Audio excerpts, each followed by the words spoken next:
Welcome back na naman dito sa aking channel. Panibagong araw, panibagong video na naman tayo ngayon. May ibabahagi na naman ako sa inyo ngayon na ritual. Ito'y simpleng gabay at simpleng pamamaraan at ito ay makakatulong sa inyo. At kung bago sa channel ko, ay huwag niyo pong kalimutang mag-subscribe at pindutin ang notification bell para palagi kayong updated sa mga bago kong videos. Ikaw ba ay hindi na niya tinatawagan o pinupuntahan? At parang nawawala na talaga siya ng gana sa'yo. Gawin mo lamang itong ritual na ibabahagi ko sa inyo ngayon at siya ay matataranta sa kakaisip sa'yo at ikaw ay tatawagan o pupuntahan niya ngayon mismo. At dapat kayo ay palaging naniniwala sa mga ganitong pamamaraan. At pwede mong gawin itong ritual sa kahit na anong araw o oras na gusto nyo.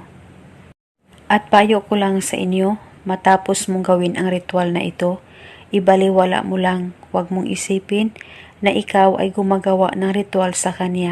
Nang sa ganon, ikaw ay magugulat na lang sa maging resulta nito. At dapat ikaw lang po mag-isa kung gagawa ka ng ritual at dapat walang makakaalam sa mga ginagawa mong ritual. Nang sa ganon, mapadali po ang talab nito.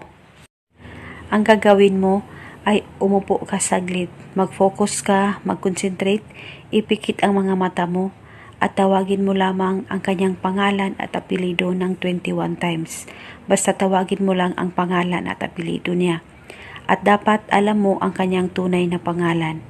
At pagkatapos mo nang tawagin ang kanyang pangalan at apelido ng 21 times, ay dahan-dahan mong buksan ang mga mata mo at paniguradong siya ay matataranta sa kakaisip sa'yo. Malayo o malapit man kayo sa isa't isa. At pwede mong ulit-ulitin itong ritual sa kahit na anong oras na gusto nyo. At pwede mo ito gawin hanggang kailan mo gusto. At kahit ilan pa ang ritual ang gusto nyong pagsabayin sa isang araw ay wala pong problema. As long as kayo ay naniniwala sa mga ganitong usapin. At ito muna sa ngayon, maraming salamat po sa panonood. May